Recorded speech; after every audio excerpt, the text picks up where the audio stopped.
Hi everyone and welcome to AFTV FANZONE in conjunction with the Talk is Cheap show. My name is Laurie and joining me today to my left, my good friend, my co-host, show analyst, former professional footballer, social media influencer and icon. Ladies and gentlemen, boys and girls, please give a big digital round of applause for Mr. Curtis Shaw of Curtis Shaw TV in the house. What are you saying, bro? I thought it was the Jake Paul, Tommy Fury intro, man. I thought I was about to start swinging, you know. Yeah. Just call me Laurie Buffer. Hey, what's up? So how you doing, bro? Yeah, I'm good, man. Nice to have you in the house again. Man. Plenty to talk about. Yeah. We're going to chop it up about various things. But, so let's get straight into it. News and notes. Right, where shall we start? It's been, what I would say, it's been a big sporting weekend, not just the Premier League this weekend. There's been a number of various events that I'm sure everybody out there has been aware by now. Let's start with football though. The Carabao Cup took place on Sunday. A big game. I must admit I didn't see all of the game because we had an AFTV football club game. But at Wembley, 4:30, Man United taking on Newcastle in the final of the Carabao Cup. Curtis Shaw, you saw the game. What was your thoughts? First of all, if we win it, it's a great trophy. If anyone else wins it, it's the Mickey Mouse Cup. So, listen, in all seriousness, I think I thought Newcastle were disappointing. Oh, really? You know what I mean? Okay. Over 50 years since they've won a trophy, and I just expected a lot more from them, really. I think United deserved to win it. But did you really think that Newcastle would win now? No, I didn't, but I expected, they maybe score a goal or, I never felt like they were going to score in that game, It's just, I think their attacks ran out of steam a little bit. Almiron and Wilson, St. Maximin was lively and then second half just disappeared. No Gucci headband this week for him, you know what I mean? So, I think, listen, we were talking off air and, I think that clubs should do more to win more trophies. Yeah, absolutely. I think at times Arsenal, we've dismissed this trophy a lot. I don't think we've won it since George Graham was in charge. I feel like, as a player, your number one thing is to win a trophy, innit? I know it's not the be-all and end-all, the Carabao Cup, but I think, I hope we, at least with the Europa League, I hope we're a lot more serious with that one. So, man, I think United will be delighted 6 years without winning a trophy, so their drought is over. Yeah. But the game itself wasn't, from what you're telling me, it doesn't sound like a mismatch. No, half time I was like, do I just turn this off? This is done. 2-0, they're not coming back. So it wasn't an exciting final, but United fans will be happy. Yeah, I'm sure they'll be happy. And then later on that evening, over in Saudi Arabia, the big fight. Biggest fight of the year so far, many people were calling it. Jake Paul, YouTuber, versus Tommy Fury of Love Island, of former Love Island fame. Brother, of course, of the heavyweight champion of the world, Tyson Fury. Meeting in Saudi there. Big fight. Lots of eyes of the world all around it. I've got to ask you, did you watch it? Yeah, I did watch it. I did what a lot of us have done. I spent like a week just saying, that's a load of rubbish. And then by the time it gets to Sunday night, I'm like, do you know what? I need to watch it. Even though, I know you did the watch along. I did do the watch along. Listen, what I will say from my point of view, it was not a bad fight considering what it was. Do you know what I mean? I don't particularly rate either one of them, and it wasn't one for the purists, was it? But this is the direction that things are going in. We were saying earlier, like, if you want to find out a transfer, you go on Twitter before you go on Sky Sports because you're likely to get the news quicker. Sorry, Dharmesh, chef. Sorry, Dharmesh, you're trying, but, So, and I think this is the direction. These big YouTubers now, they're headlining big events, selling out stadiums. I mean, if Jake Paul was to fight KSI, that's selling out a stadium. Wow. Do you know what I mean? I would imagine. Even my son Cruz, he was like, I want to watch the fight. I'm like, what fight?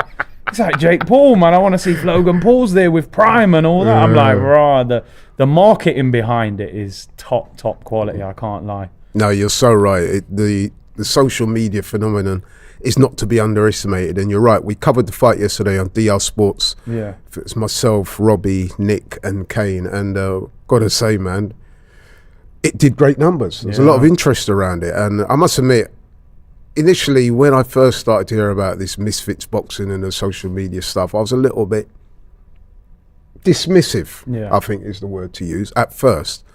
But over the months, I've kind of learned how to live with it, and now you got to embrace it because it is what it is. The thing about this fight is they are actually both of them professional fighters. I had to keep reminding Robbie yesterday when he kept referring to Jake Paul as a YouTube boxer. I said, well, actually, Robbie, he's actually a professional fighter. He does have a license. It was just that it was the first time he was facing another professional fighter. Okay.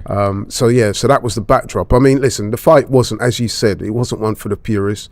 There wasn't a whole lot of technique on display, but then they are novice fighters. And for what it is, I felt that Tommy Fury did deserve the nod. He did slightly the better work, and he deserved the win.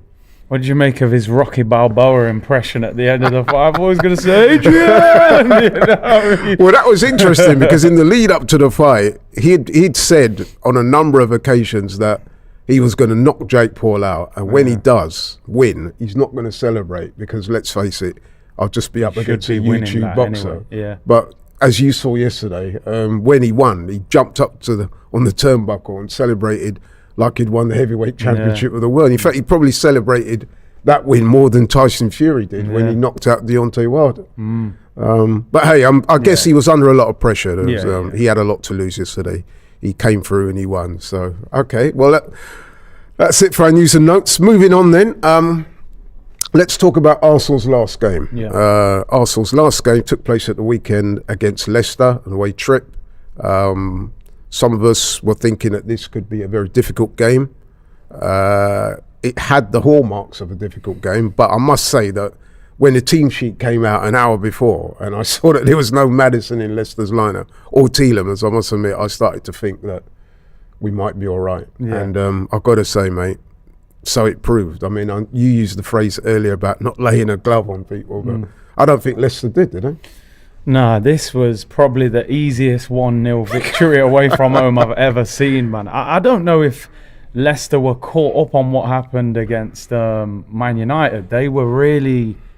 They put 10 players behind the ball. They parked the whole double-decker bus there, man, and I think they had one shot in the whole game. 0 shots on target. Iheanacho's up front by himself. I'm just like, nah. As soon as we went 1-0 up, I thought, there's no way. Listen, I think you've got to give credit to Arsenal because I think we're now at a point where these teams are intimidated by us. I think you remember back in the day with Arsenal, we used to go to these grounds, we'd half won the game in the tunnel. And I think, when we're finishing 8th and that, these teams are thinking, we'll have a go at this Arsenal team. They got a soft underbelly.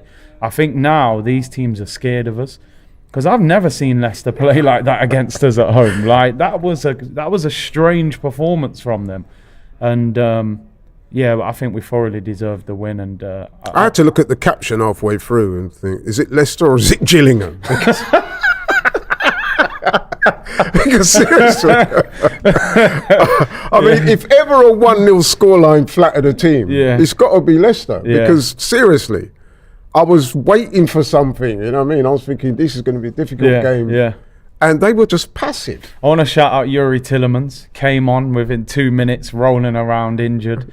Didn't want to damage his potential future employee. That ship may have sailed. Yeah, I think that ship. I hope it has, to be honest. Oh, you do? Yeah, I do. I think that one's done. Yeah. Seriously, I had to wonder if we were up against Gillingham. Because they're playing similar shirts. Yeah. I mean, let's look at some of the receipts for that game, some of the stats. So, shots on goal. And you've got to bear in mind as well that Leicester were at home. They're supposed to be at home. They had 1 shot on goal in 90 minutes. Dewsbury Hall. Yeah. Whereas Arsenal had 10. Shots on target. None. Surprisingly, Leicester 0. Arsenal only had 2. Some of our shooting was a bit wayward, to be honest. But, possession. Leicester 34% at home. And I was doing the information station for that game. It was just like compiling the stats. And there were at times in that game where Arsenal were registering over 80% possession. And like I said, Leicester are, okay, then 14th in the table, or they were. But we know that they're a better team than that. And they had been on a half-decent run of form. Completed passes. Again, Leicester 315, Arsenal 613. And pass accuracy, Arsenal up in the 80s, 82%, Leicester 68%, which is you know. Poor, innit? So overall, yeah, I'm with you, man. I was a bit disappointed. Don't get me wrong, I'm more than grateful for the win. Of course. We should have won by more. Yeah. But Leicester. If I'm a Leicester fan, mate, I'm. You know what I mean? I want money questions. back on the way out. Forget questions. Turn up, have one shot in the whole 90 minutes. But do you know what it is? I think what I like now with Arsenal is I think teams are going to consistently put that low block against us. And they left Iheanacho up there by himself and just had 10 men behind the ball. And we've got to find a way of breaking them down. The thing that actually surprised me, and without sounding harsh, I like the fact that he changed that front three. Yeah. Seeing Martinelli and Trossard and Saka in the front three, I think was exciting. Eddie's done well, but of course we know he's kind of hit a few. I've got to ask you.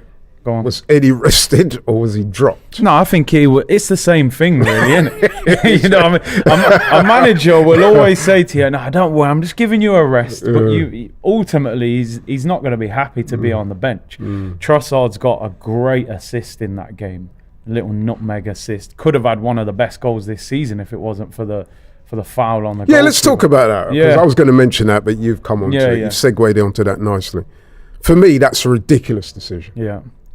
Seriously, I mean, okay, you could argue that Ben White's arm was, played a part, but come on, bro, like they're both jockeying for position there. It seemed to me, in fact, it was quite evident that the goalkeeper had mistimed his jump, then tried to punch it, mistimed it, and that was it. It's soft. It's definitely soft. I think VAR now, because everything's replayed in slow motion, a little tap looks worse when you slow it down. You know, you see them things all the time. Goalkeeper and a player jostling a little bit. Doesn't punch it well. Trossard scores, then he starts crying about it. Do you know what I mean? It's one of them, innit? It was very retrospective, the goalkeeper. Yeah, he almost saw, I was watching him when he approached the referee. Yeah. He was almost apologetic. Oh, do you mind having a look at that? Because he had a bit of my arm. Yeah, come on. And I've got to say, man, I mean, I'm disappointed with the way VAR has been used, because it was my contention, it was my thoughts that VAR, the use of VAR would actually lead to more goals being given. Yeah. Now it would appear that VAR just serves to chalk goals off. Yeah. Which is, disappointing. VAR in this, I mean, listen, it's not even VAR, it's the people using it. The actual technology should be improving the game, but I just think in this country it's a shambles. And I was talking about it earlier, but I think they need to start bringing in referees from abroad. Oh, really? Yeah, wow, I think drastic. Yeah, really? I think this whole thing of the refs have all got to be English. Come on, like we've tried that, it hasn't worked. Listen, I'd go as far to say I think some of these refs and VAR officials, I think there's dodgy things going on. Yeah, man. I think some of these man are. I think some of these man are. You don't want to get sued. Yeah, let me not say too much, Robbie, man. I want to put a disclaimer out on that. These are not the views of AFTV. These are completely Curtis Shaw TV. But I'm telling you, man. Look at the World Cup. They're using VAR. You're using the animated technology for the offsides. They're getting decisions in 10 seconds. We're waiting 4 minutes to see if a goal's going to be allowed or not. 4 guys in Stockley Park can't see whether it's a goal or a foul or not. Let alone that they don't even draw the lines. Yeah, they don't even draw the lines on there, man. No, man, VAR in this country is all over the place. Yeah, it's disappointing because I must admit, I was one of those that actually, I was an advocate of VAR. So was I, to be honest. When it was coming, I was like, if it's going to improve the decision making, let's go for it. And like I said, at the time, the narrative was that it would lead to more goals in the game because there was a feeling that referees were chalking goals off unnecessarily. And then with the goal line technology and all that stuff, that's been good. Yeah. But, man. And then look at the Saka, the foul on Saka. Yeah, exactly. The guy's literally climbing on his back, pulling him to the floor, and they look at that and say no penalty. Well, that was the problem that I had with them not giving the goal. Because if you say, even if you say, Ben White's arm was awry, you know what I mean, he impeded the keeper. Yeah. Even though the threshold of that was so low, you think, come on now. But if that's the benchmark, you say, well, if that's what you're laying down as the marker, then fine. Yeah. But then a few minutes later, Saka gets pulled down, his neck, or some MMA challenge, and they overrule it. Yeah. And you think to yourself, where's the consistency? Do you know what I always say? I hate blaming referees. I try my best not to blame referees, but genuinely this season, there is something strange going on with Arsenal. It's every game you're like... You sound like Ty. No, honestly, I might have to go to the armory and get headphones and a bottle and everything now, because honestly, the refs this season against Arsenal, I don't know what it is, but big decisions as well. If we don't win that game, we're looking at that Saka penalty going, well, that could have won us the game. But I must admit, I do have to disagree with you in that regard. My contention is that it's not... I'm not this mad conspiracy theorist that thinks that there's somebody up there that doesn't want Arsenal to win the title. I mean, why wouldn't they? I think it's more a case of incompetency rather than anything more sinister. But even so, I do agree with you that it's not working out right. Yeah, definitely. Something needs to be done, but hey. Yeah. Okay, so go back to the game then. And we were saying about the Eddie and Trossard thing. Yeah, to me, he got dropped. Some people were saying, he could be carrying a knock. I was like, oh, come on, bro. No, if he was carrying a knock, he wouldn't have come on. Exactly, for 20 odd minutes. And listen, let's look at it like this. Say he's carrying a knock. So you're telling me, had he scored a couple last week and he was carrying a knock, that you wouldn't have started? Yeah, no. I think he was dropped, rested, but that's the whole point of a squad. Exactly. I think if you're consistently playing someone who's playing bad or is dropped in form, then something's wrong. You brought Trossard in for a reason. He proved he can play in that false nine role. I thought, if that goal would have counted, you're talking about a great goal, a great assist. That's man of match performance. But I like the fact even in the second half, you look at the goal, Trossard's gone wide, Martinelli's gone central and scored the goal. So listen, for me, that's the same front three against Everton for me. So and even Martinelli, a couple of weeks ago, people were questioning his form. Yeah. He got left out. He came back in, and he looks a bit rejuvenated. So sometimes players do need that. You need jolt. Because when you sit down and watch the game, you have that realization that, damn, I'm on the bench, and you look at the game from a different point of view. And I actually didn't think Martinelli played great in the first half against Leicester. But then in the second half, he scores within like 80 seconds. Yeah. You look at, he's come on last week, scored against Villa, and he played the ball to Jorginho for his shot as well. And then he's scored this week. So confidence is high again. He's level top goal scorer with Saka now. So. That's right, yeah. And the mood of the camp, once again, once you got that win, is great. And Partey back. Partey's back, and players fighting for their places. That's what you need. Is exactly what you need. Yeah.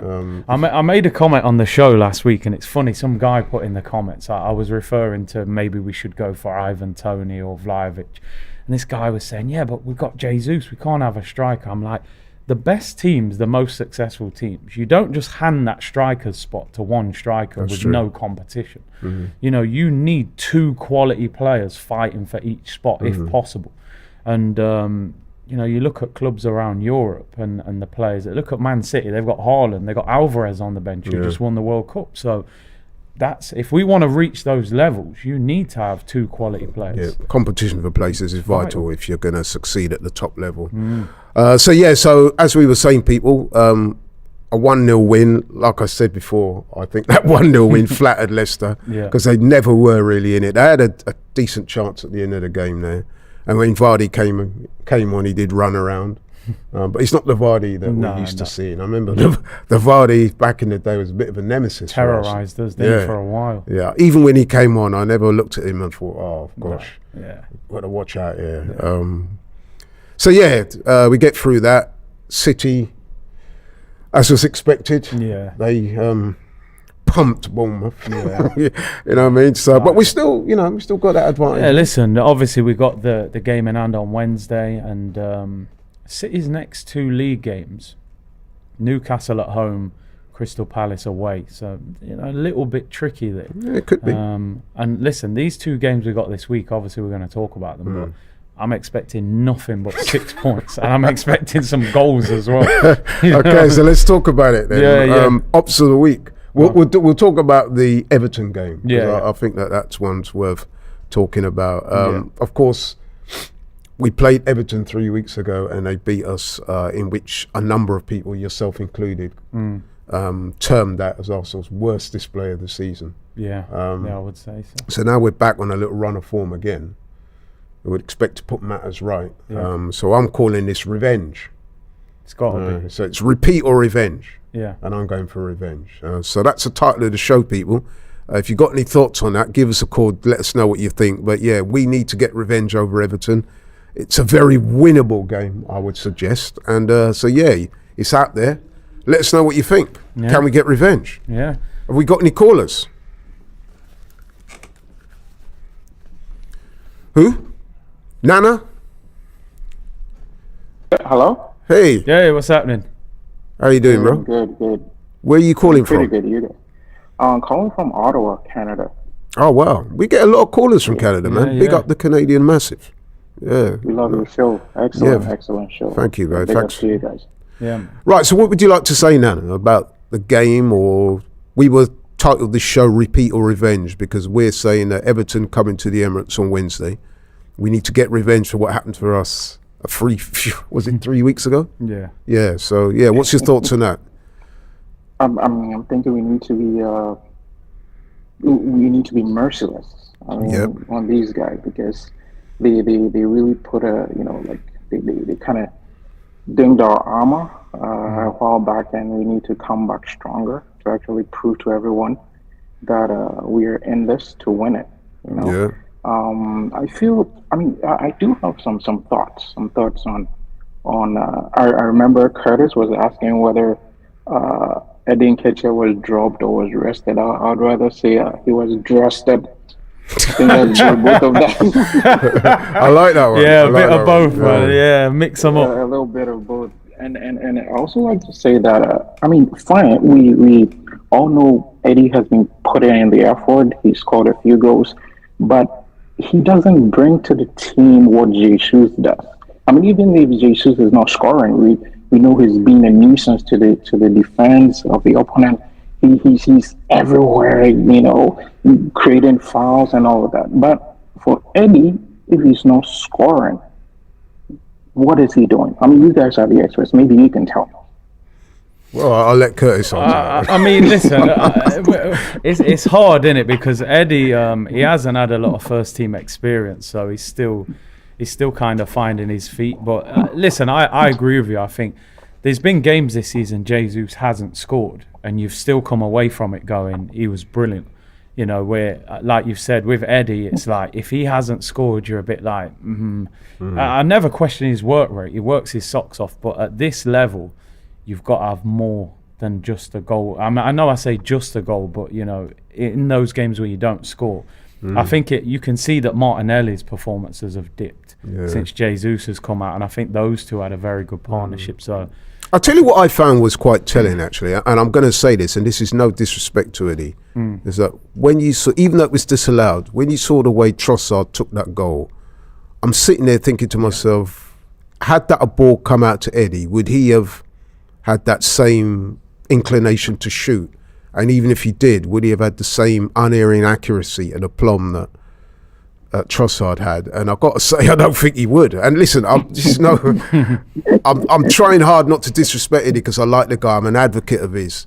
When many people have been going in on him, I've tended to support him. But I've got to be honest and say he just, at this moment in his career, doesn't have that similar quality to what Trossard displayed on that occasion. What do you think, Anana, about that?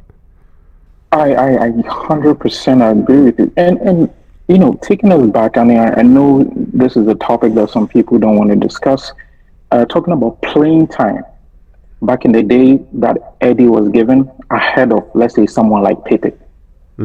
Right? Let's just say I feel Pepe was given a short end of the stick regarding playing time. Because, talking about talent, when you compare the two players, you know that Pepe has immense talent. Had Pepe been given the same kind of playing time as Eddie received, I feel we'll be having a different discussion right now. I feel Pepe will still be in the team right now, and it would have been probably, if Arteta had that faith in him, could have been converted to maybe a centre forward. It would have been more deadly. Even when Pepe was on form coming back from the African Cup of Nations, he didn't really get that playing time, and he was hot at that time. Sometimes he performs well and then Arteta sits him down. I don't know what the problem was. And for Pepe, for the amount of talent that he had, and the amount of playing time that he didn't get, I feel very, very I feel very, very sad it happened that way. Because we would have been, go ahead. No, you do make some very interesting points about Pepe, because I was kind of with you on that. That he is a very naturally talented footballer. When Pepe was at the club, I described him as naturally one of the most talented footballers in the squad. Him and Odegaard. I think the difference between Pepe and Eddie, why you might see the manager prefer Eddie over Pepe, is that I think their body language and the way they carry themselves on the pitch is a bit different. And I think that sometimes Pepe, as good as he is and as talented as he is, he can give you that impression that he's slightly lackadaisical. And I think that the way Mikel Arteta wants his team to play, they're very on it. They're very, very energised. And if you're not seemingly putting in those hard yards and making the runs and showing that commitment and that 100-mile-an-hour type of stuff, I think it can go against you. What do you think, Curtis? No, I agree. I think you saw in the documentary how Pepe and Arteta didn't really have any connection. Yeah.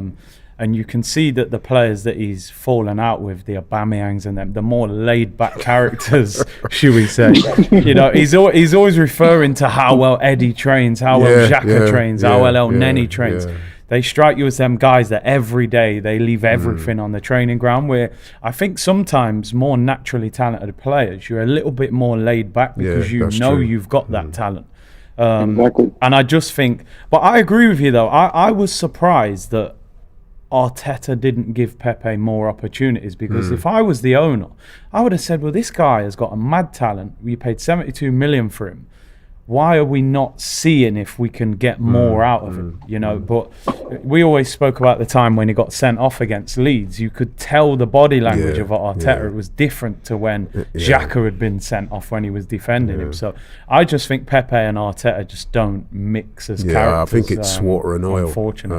Unfortunately for Pepe. And I think as well, you could see that. And like you said, Curtis, the chemistry wasn't quite there. And I think with a lot of managers, you will often find that the teams that they select and they play are a reflection of the manager themselves. And as we said, Pepe and Arteta look like two totally different personalities. But listen, Nana, thanks so much for your call, bro. I really appreciate that. Are you confident for Wednesday's game? You think it's going to be revenge? I hope so. But I think the worst we should get out of this should be a draw.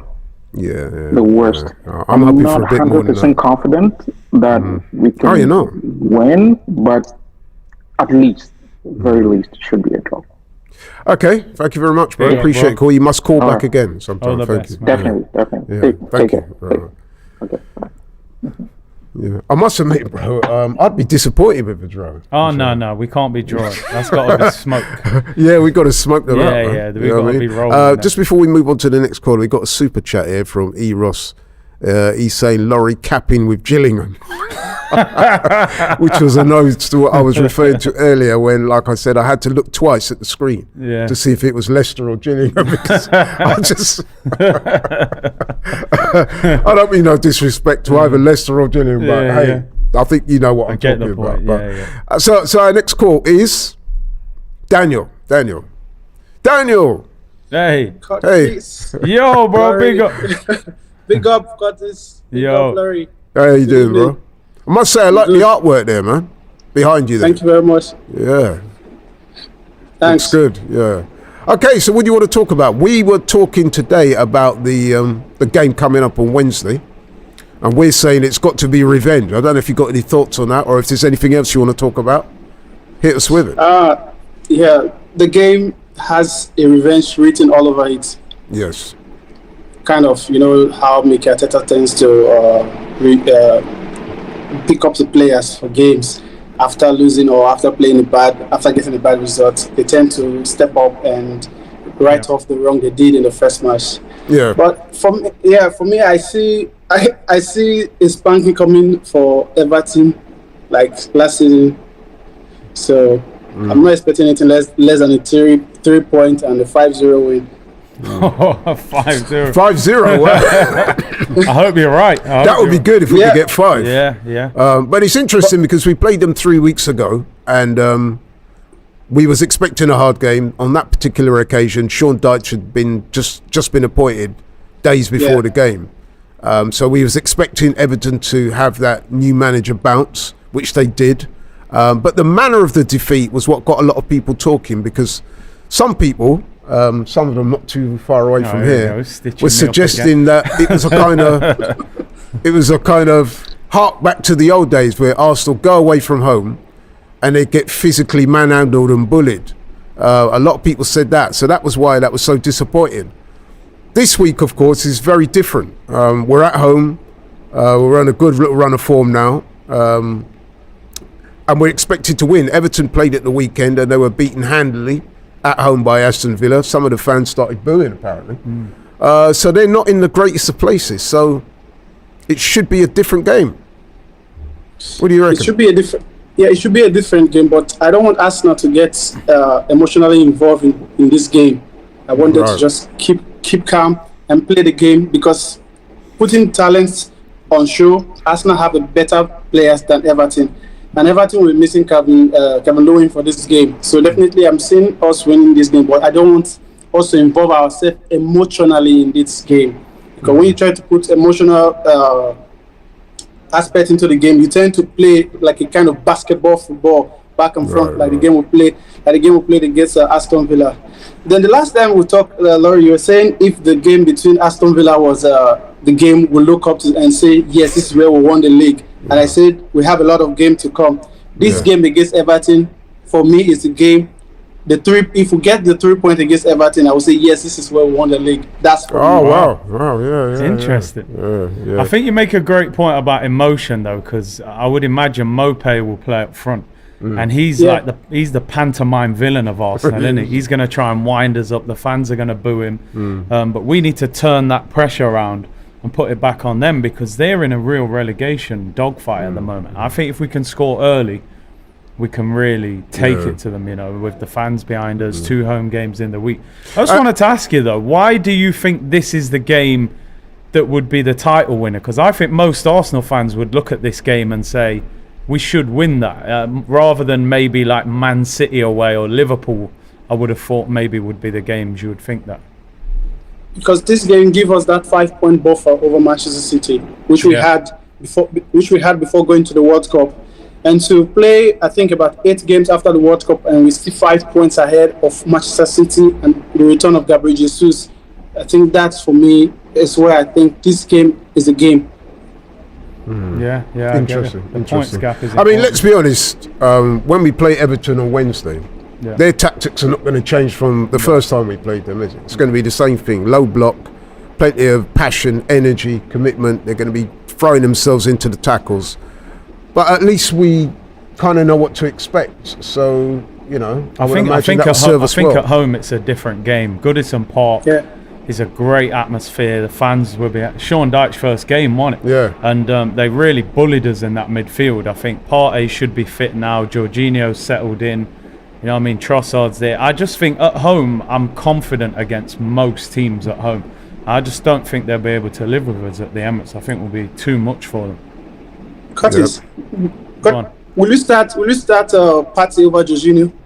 No, against Everton? No, I'd play them both. I'd drop Xhaka. No. Yeah, I would, Yeah, I think for me, the way Jorginho's playing at the moment, you can't drop him. He's dominating in possession. And Partey, if he's fit, you have to bring him back into the team. I think Granit's looked tired the last few weeks, a little bit leggy. I would play those two together. And do you think it will work? I think it can work, yeah. I think you look at Jorginho's best time at Chelsea, he had maybe Kante next to him who did a lot of the dirty work. I'm not saying Partey and Kante are similar, but Partey's like an enforcer, isn't he? Very physical. Then you free up Odegaard, give him a little bit more attacking freedom. You got your front three of Martinelli, Trossard, Saka. That's what I would go for. Yeah, I think that could definitely work. Interesting. I mean, we did speak earlier on the show, Daniel, about competition for places, and I guess this is what Curtis is talking about. If someone's form level has dipped, the manager might look at that and think, let's freshen things up a bit. Yeah. But Xhaka has one of the best games against Leicester just recently. So, and the Xhaka complements Partey and Partey complements Xhaka better. So I don't see any reason why you have to drop Xhaka if he did well in the last game. Yeah, do you know what it is for me? I just think if you look over the last few weeks, he took Ben White out when he'd had a little dip, put Tomiyasu in. He's took Nketiah out when he's had a little. Xhaka did all right at the weekend, but he's looked a little bit leggy. He hasn't affected the attacking threats as much in the last few weeks. I think Jorginho is playing well, so I wouldn't take him out while he's playing well. Yeah. And when Partey's fit, he has to play. He's our main midfielder. Yeah. We would have to play slightly different because Xhaka's been playing in that number 8 role. I don't know who would be the more advanced one out of those two if you played Jorginho and Partey, but I would personally go with them two on Wednesday. Be interesting what people think in the comments. Yeah. Who would you play in midfield against Everton? Okay, Daniel, listen, thanks very much for your call. Appreciate you calling in. You must call back again. Oh, did you want to say something else? Oh. The elephant is still sitting on the top of the tree. He's hanging Thank you, Curtis. All the best, Thank bro. You, Curtis. Thank you, Laurie. Yeah, thank you, bro. Take care. Thanks. Harpreet, right. Okay, let's go. Another call. Harpreet. Hey, Laurie. Hey, Curtis. Hey, what's happening? Where you calling from, bro? I'm calling from India. How are you guys doing? Oh, nice one. Whereabouts in India? So I am from Delhi, but right now I'm around Mumbai. Oh, okay, nice one, nice. I've heard lots of nice things about Mumbai, man. Nice. So what do you want to say? We were talking on the show today about the need for revenge against Everton. As you'll be aware, they beat us a few weeks ago. A lot of people, the man to my left included here, said it was our worst performance of the season. So we need to put this right on Wednesday. Do you think we can do it? I'm presuming you do. I absolutely think we can do it. Agreed. Yeah, the last result, it was a bad one, but I think any team in the Premier League, had they gone to Goodison Park that day with Sean Dyche there, I think everyone would have gotten that L there. And I think we've got a good record against Everton at Emirates. Apart from the last, I think we lost against them a couple of seasons ago. We've got a good record against them at Everton, at the Emirates. I'm sorry. So it's got to be a bit of both. We have to get that revenge. No way Everton is going to get the double over us this season. We are going to get that, and I'm quite confident. I saw a couple of fans being a bit nervous there, but I don't think there's no reason to. We've come back. We've picked up form again after that bit of a wobble, but I think we're good. Yeah, I think you're right. I think that Aston Villa game was a real turnaround game for us because you looked at the fixtures after that and you thought we can get a little run together here. Me personally, I hope I'm not overconfident here. I'm expecting a comfortable victory against Everton on Wednesday. I know they beat us last time, but I just think at home, an evening kickoff with the Emirates fans, they've just lost to Aston Villa as well. Like you said, the fans were booing them. They got no Calvert-Lewin, who's one of their best players. I'm expecting a comfortable victory on Wednesday. And and taking forward from the previous caller, he spoke about Xhaka. I'm not sure whether he was in favor of Xhaka being dropped or not, but I think if Partey is back available, Jorginho is a pretty, to some levels, he would be an upgrade to Xhaka in that position, playing that box-to-box role with Partey's protection, because in my opinion, he's got a much better range of passing than Xhaka, and that eye for the pass, we saw that in the last match. He played out a couple of good passes. It's playing him solely as that DM, which is a bit of a risk, but with Partey, I think it's a good decision, and since we've got that luxury right now of having a good squad. It's been 12 years now that I've been supporting Arsenal, and I don't think I've ever experienced this level of confidence in the squad and the bench. It's always been a couple of players in the starting 11. You always have those doubts.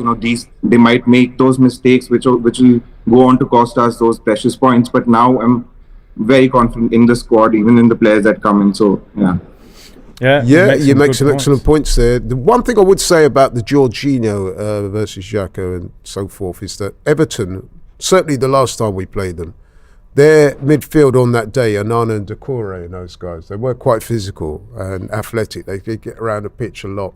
But they did put in a lot of work. So it could be that the manager Arteta might opt for Xhaka's, what I would say, greater physicality. Yeah, that is one thing that Xhaka does have over Jorginho is the physicality of things. Onana is a huge guy, and remember we were going for him in January, and it was a long shot, but I would have been happier had we got Onana. He's a big physical presence in the midfield. Yeah, I would take him in the summer. I just one thing he said there about Jorginho I thought was interesting is his passing range is very good. I got to be honest, when we signed him, I didn't think he was that progressive with the ball. I thought it was a lot of sideways, backwards passes, but for us, he's been very good. And also the shooting, you look at the goal, I know they gave it to Emi Martinez, but you look at that strike the other week, he clearly has good shooting technique as well. So, listen, it's nice that we've got options. Like you said, 12 years you've watched Arsenal, and, now we're starting to see options. And you just imagine when Smith Rowe and Jesus come back into this team. We could be firing on all cylinders. Tierney can't even get a kick at the moment. Yeah. He's a top quality left back. Yeah, absolutely. Absolutely. The fullbacks were an issue for quite some time. We're quite stocked up in that department. I'm happy for that. Yeah. Okay, Heartbeat. Listen, thanks, bro. Thanks very much for your call. Thank you for having me on. Thank you. Yeah, no worries. You must call back again sometime soon. Absolutely. Appreciate that. Have a good Thank one. you. Cheers.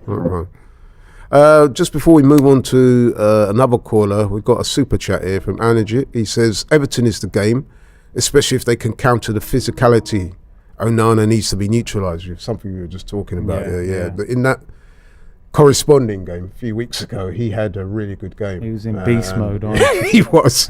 And we found it difficult to cope with him. But I suspect that Wednesday is going to be a very, very different game. Make him chase the ball, man. Yeah. You know what I mean? Make him chase the ball. He won't feel as good.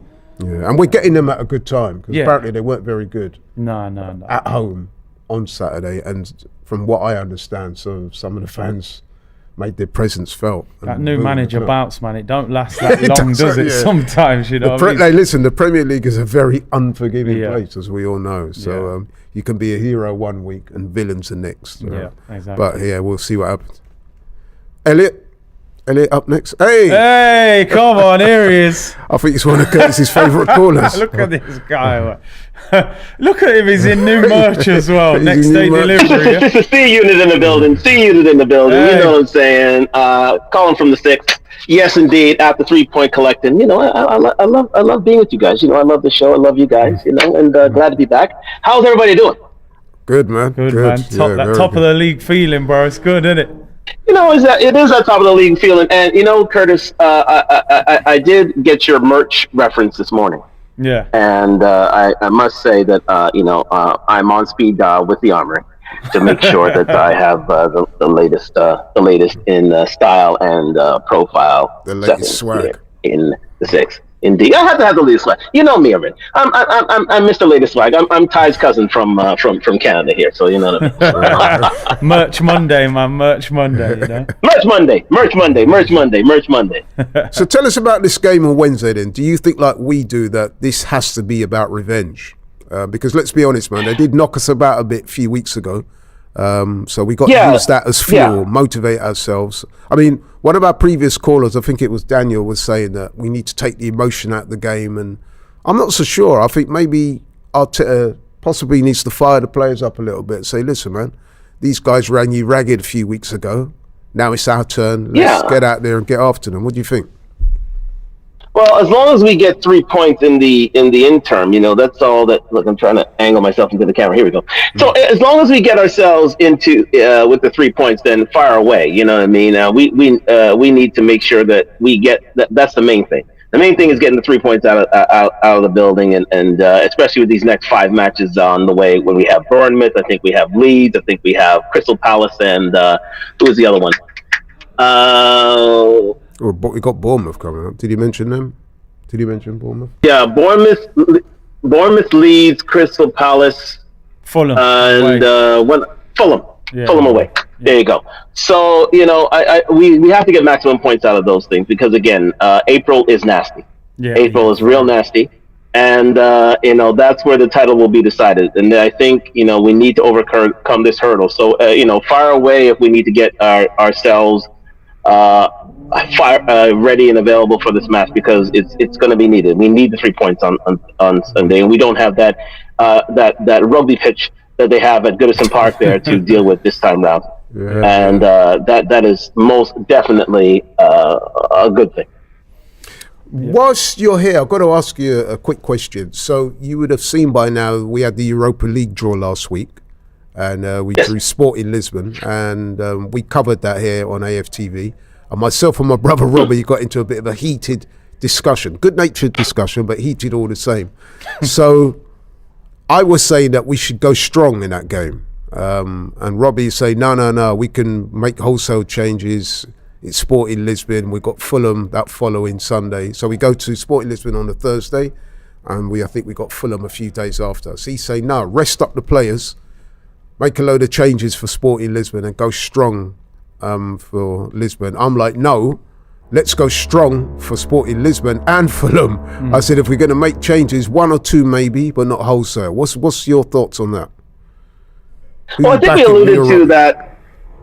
Yeah, I think we alluded to that back on Saturday, Laurie. And again, I was more on the Robbie side. I think a lot of our players have been, itching for, some play time, some playing time, and the Europa League's it. And Sporting's not exactly a big threat.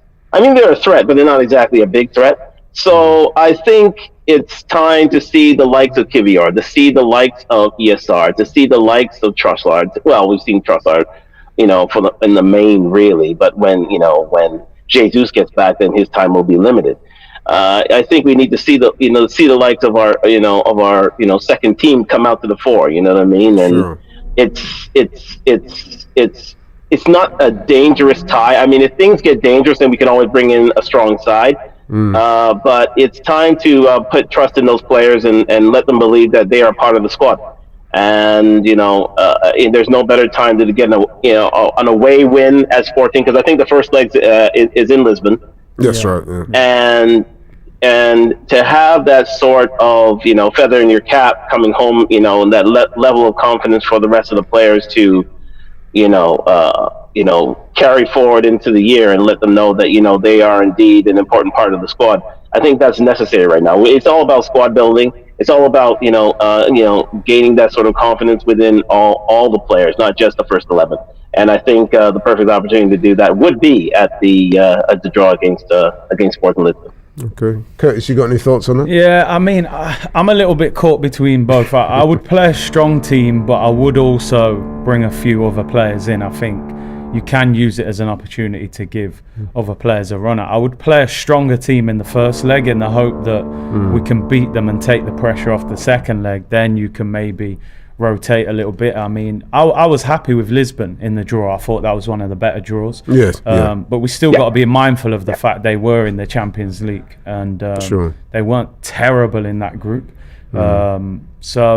And Bellerin, of course, he'll be fired up for that game, the Hector Bellerin derby. But I think you've definitely got to trust a few of your squad players, because why did we buy Fabio Vieira if we're not playing him in this game, or why buy Kivior? Yep. So I'd make a few changes, but it would still represent a very strong team. Yeah. Okay. Yeah, strong team. Okay then, my man. Anything you want to say in closing before we move on to our next caller? Well, again, get your merch now at the. But no, I'm saying that we're on a good run of form right now. I think we steadied the ship. I think I have apologized 1,000 times about the Jorginho transfer, and so has Curtis, to be fair. Yeah. But I think. But again, I think we're in a good space, and we need to. That game in hand is ever important, and we need to get those 3 points on Wednesday. That is a huge match for us, and we need to solidify ourselves for the upcoming matches going forward, and they're all winnable. The next 5 are all winnable until April, until that away match at Liverpool. So up the Gunners. Again, C Unit in the building as always. C Unit in the building, and you know what I mean. A great show, guys, and I can't wait to speak to you guys again. Thank you very much, man. The show is better for calls like yourself, so big up yourself, man. So say it. Always a good call there. Always a good call there. Super chat here from E. Ross. He says, the Shaw Marie has plenty of kits for everyone. I stayed out of here this week, man. You know what I mean? Okay. Another caller on the line. They're coming through thick and fast. We've got Albert on the line. Hey, what's going on? Can you hear me? Yeah, man. I can hear you. Okay. Sorry, First, where you calling from? I'm calling from Staten Island, New York.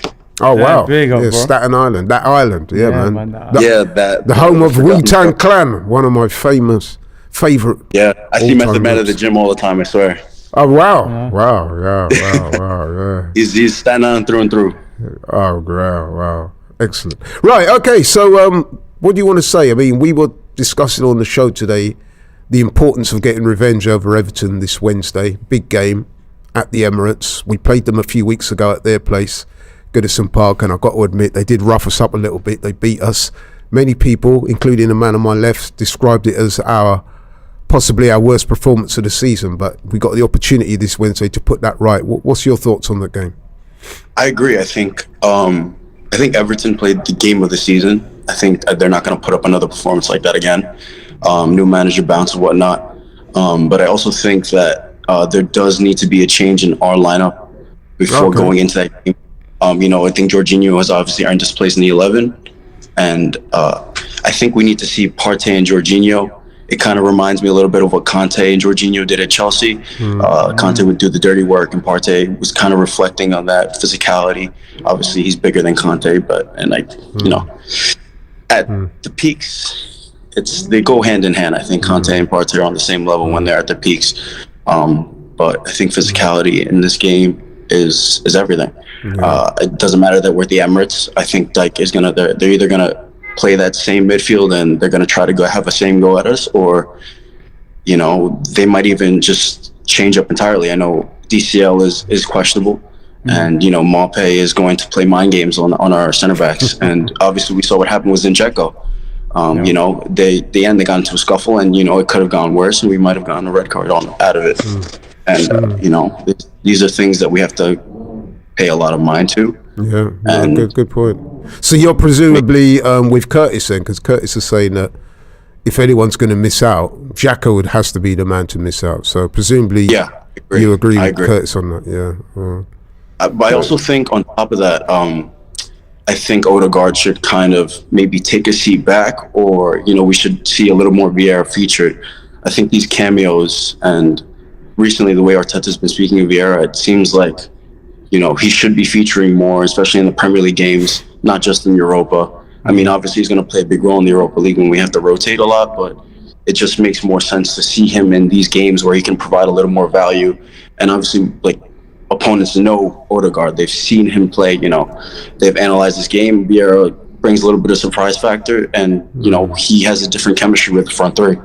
That's interesting. I get your point. Like, we paid big money for Vieira, and I do think there's a lot of talent. 30 odd million. So I think Odegaard, he clearly trusts Odegaard, but sometimes these are games where Odegaard struggles a little bit when a real physical team get a little bit around him, doesn't get a lot of space. And it's hard for Vieira. If you're just coming on for 10 minutes every week, how are you really going to settle into the team? Obviously he's probably waiting for the Europa League games to play him, but it just feels like, would the manager drop Odegaard when he's fit for Vieira in a Premier League game? I'm not sure if he would. I understand your point. I wouldn't be against seeing Vieira because he shoots from distance, but this game against Everton with their physicality as well, I just don't think he would choose this as the game to do it. But especially when you consider that Odegaard is the club captain, appointed by Arteta, no less. If you're going to drop, you're going to drop. Oh no, I'm not saying drop him entirely. But, I get you. Be like a 30-minute cameo. Right, I see what you mean. Because I think Arteta too. I think this season, he's big on trusting the 11. But I also we have players that I think if we gave them a little more game time to kind of show what they have, their qualities, and see what they could bring to a game, we'd be able to kind of trust them a little bit more if they were to kind of just step in. I remember, I forget which game Vieira had scored in. I think was it the Brentford game? Brentford. Yeah, it was. away. Yeah, earlier in the Great. season. Yeah, like Yeah. those cameos like that. Vieira shows qualities that he can play in the 11 a lot longer than just 15 minutes and bring more value. Yeah, he definitely has talent. Yeah. What about a bit further up the pitch? Eddie was left out of the starting lineup on Saturday against Leicester. The manager opted for Trossard. Would you stick with that, or would you put Eddie back in for the Everton game? I would honestly switch Trossard and Martinelli. I think Martinelli should be playing the 9. Right, Martinelli, capabilities and qualities of it. I think if Martinelli plays more that 9 role, he can play back against the defender. A bit like Eddie does, but Eddie doesn't provide that. Eddie is not like Jesus. He's like an out and out striker. He looks for chances. Yeah. But he's just like these last 5 games. Curtis, I know, like I watch him in the morning all the time. You're being paid, you're paid as a striker. You're on, what is he, 120 grand a week? He gets at least 3 decent chances. Yeah. He's got to put one away. This is like, he's been dropped from the 11, and I do think that Martinelli and Trossard on the left would be interesting to watch. Yeah. Okay, listen. Great points. Great points, man. Thank you very much for your call. We're moving on, only because we have to, but yeah, we appreciate your call. You must call back. Yeah, man. Right, we got Michael from Boston. This could get poetic. Here we go. Come on. Hey guys, how you doing? Hey man. You can hear me okay? Yeah, we can hear you. Hear me okay? Yeah. Loud and clear. Well, my first point is about the boxing you talked about. I think to approximate what a manager does, it should be a combination chess and boxing, where you go 1 3-minute round with the gloves on, and then play 5 minutes of chess and switch back and forth until there's a knockout or a checkmate. Wow, sounds good. That'd be entertaining. And the other point is, as much as I love what Jorginho's done, I would not play Jorginho and Partey together. Really is only they're both playing the same position, which I would compare to an NFL middle linebacker. That is the guy who sees where the pressure is going to come and shuts off the primary lane of attack. Right. And in the game on the weekend, we saw a lot of times Gabriel and Saliba cleaning up only after Jorginho had shut off the primary lane of attack. And it's something that both he and Partey do very well, but I don't see them both on the pitch needed to do that. We only have one sort of defensive brain who controls the flow of the attack. I would say start with Partey and then bring in Jorginho if he's tired at all. You mentioned Saliba and Gabriel. Is that why they were fighting at the end of the game? Nah. The press made too much. They were laughing and joking. Yeah, they were. The press don't want Arsenal to win it, so they go, they had an altercation. But Well, what did you think of Michael's point, though? Listen, I do understand his point, and that is the risk because we haven't played Jorginho and Partey together, and it's a big game, and they do play a similar role. They do play a similar role. But it's just, I felt as if Xhaka maybe needed a little bit of a break. But I hear what you're saying because he will probably go with what he's tried and tested in Xhaka and Partey in the sense because Xhaka now knows that role. He's left-footed. He can go forward and help Martinelli on the left. So I do understand your point. I also feel, Michael, and I made the point earlier, tell me what you think, is that with the game against Everton in particular, their midfield, which I would imagine will be Onana and Doucouré and people like that, that's quite physical, athletic midfield. And I think that by having Xhaka as opposed to Jorginho, he'll give you that extra bit of physicality, extra little bit of athleticism that perhaps Jorginho doesn't have at this stage of his career. So I would imagine that the manager will probably opt for Xhaka in this particular game. What do you think about that? Yeah, I think that if Arteta wants to play 2 defensive midfielders, he should bring in KT on the left fullback and move Zinchenko up to partner with Partey in the defensive midfield. And then we'd have to figure out whether it was Xhaka or Odegaard that steps out. That's an interesting, because a lot of people are speaking about Tierney. Tierney's being linked with Newcastle. And obviously, when he came to Arsenal, he was probably one of the best left backs in the country. Now Definitely. he's obviously signed Zinchenko. He wants a different kind of left back. Me personally, I would love us to keep both of them because, as I said, you need that competition in the Champions League. But do you have any concerns in the summer that he may leave? They reckon his agent is saying a lot at the moment, whether that's coming directly from Tierney. I mean, you can't blame Tierney, given how little playing time he's been getting, to want to start for a major club. I don't want to let go of Tierney, but I think on a lot of these selection questions, sometimes the answer is that you can do both. Like Martinelli and Trossard were considered to be in competition for one spot, and we found out on the weekend that they do well both playing. That's a great point. Yeah. Do you know what? There've been a lot of games this season, actually, where I've watched and I've thought, you know what? Martinelli could do with Tierney on the overlap right now. Because obviously Zinchenko kind of steps into midfield. I do think, without being critical, that I would like to see Tierney get a little bit more game time. I think sometimes as a player, you feel you've just been totally pushed aside. You feel like you're not part of the group a little bit. And I think Tierney just, even sometimes bringing him on as a substitute, he doesn't even hardly come on. And I think you make a good point. Zinchenko, I mean, he is a natural midfielder, so yeah. What about sorry, I was going to say, Michael, a bit further up the pitch, we saw at the weekend where Eddie was rested, dropped, whatever you want to call it, dressed, as one of our previous contributors said. Would you, for the Everton game, leave Eddie out the starting lineup and bring Trossard in, or would you bring Eddie back for this game? Really, because Trossard and Martinelli actually switched who was the number 9 and who was on the left. I mean, even though Martinelli was supposed to be on the left, when we got the goal, it was Trossard drifting out wide, nutmegging his man, and Martinelli making the near post run. And I don't want to let go of that kind of chemistry. I want to see them both together.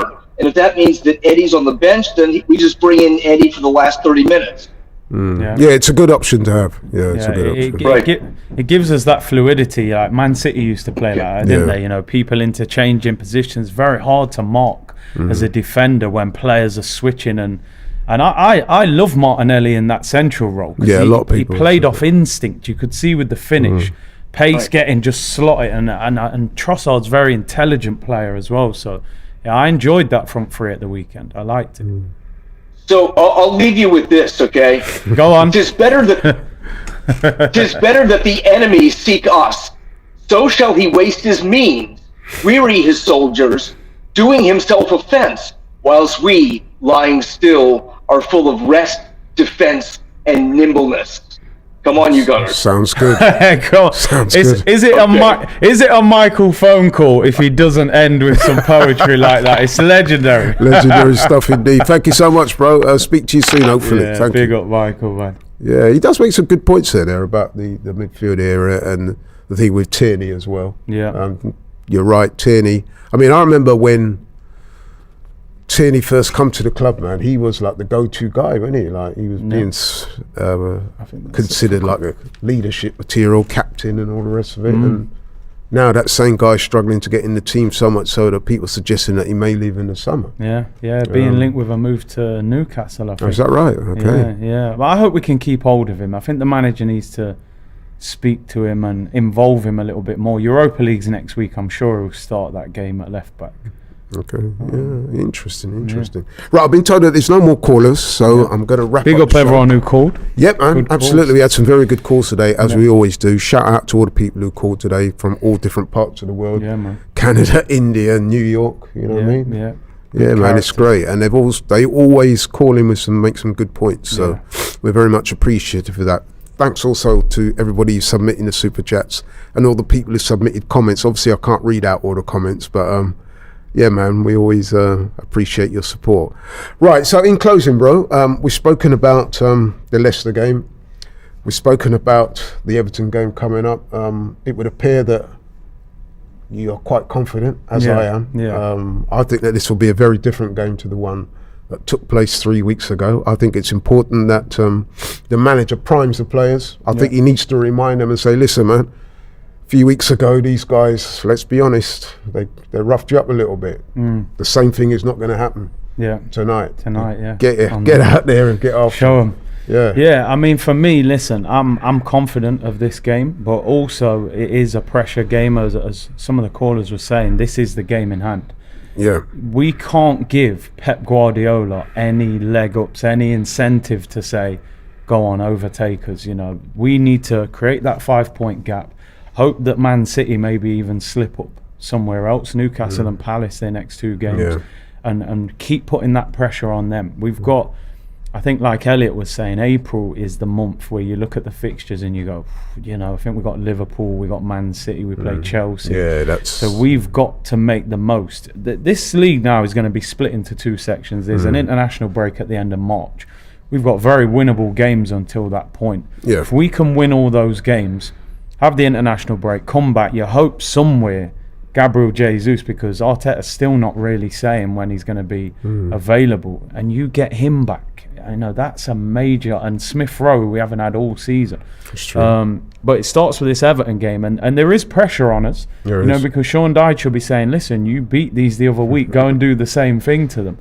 But I just he'll be saying repeat. He'll be saying repeat. We're saying revenge. Yeah. But I just think we're going to have too much for them. I think Arsenal, we have a little wobble, and then I always think then we're going to go on a little run, and you know, we've won our last couple of games. I think we'll have too much quality for them. I think the confidence should be high.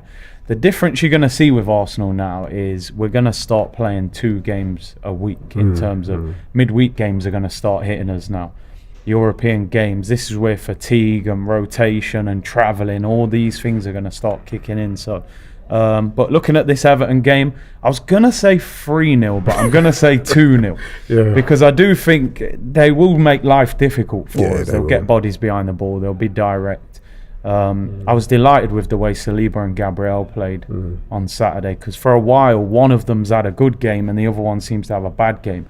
I thought they were both good. Maybe that's why they had a little argument who was man of the match after the game. So I think we'll have too much for Everton. And no Calvert-Lewin is a massive blow for them. Yeah. He's it's kind of similar to no Maddison for Leicester. Yeah. You look at that and you think to yourself, where is their goal threat really coming from? Yeah. And I have to also say that it would appear that Sean Dyche is not favouring our friend Demarai Gray. Yeah. Which is a little bit surprising because he's got a little bit of creativity and invention in him. You would have thought that he would have got a bit more game time, and he has done well against Arsenal in the past. Sean Dyche, I mean, on one side he's got McNeil, who he had at Burnley, and then he's got Iwobi on the other side, who's had a good season for them. So maybe he likes them people. Who I think he likes their greater physicality. Yeah, they're both bigger, stronger guys than Demarai Gray. I don't think that they're as skillful as Demarai Gray, but they might offer more physicality, which I think someone like Sean Dyche, he seems to prefer that type of player. He eats bricks and nails, don't he? I won't do the accent. But yeah, I'm like you. I think it will be competitive.